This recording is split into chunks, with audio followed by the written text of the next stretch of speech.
like being in the middle of a city and being in the country at the same time.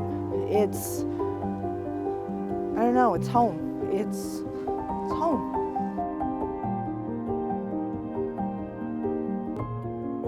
It's the type of place where if somebody needs a Tylenol, somebody in the community will bring it to you. There are 30,000 units needed for affordable housing in Nova Scotia. There are 8,000 people on a waiting list for public housing in Nova Scotia. And here we have over 1,000 people in Ocean Breeze Village.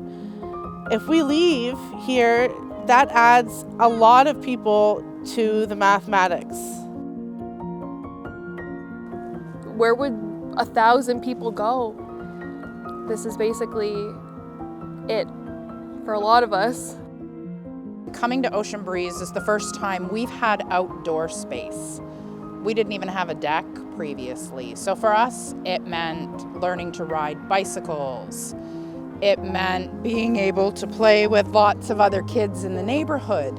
We can let our kids out and tell them to come in when the streetlights come on. I just hope that the right people come to their senses, see how this community and literally these buildings, this property promotes Nova Scotia, what Nova Scotia is all about, family, togetherness, just good values. And the diverse community that is open to all walks of life and all family situations, however you define family, and to animals, to dogs, and that it's someplace that we can afford for, you know, everybody to have their own bedroom. The buck stops here. We need affordable housing.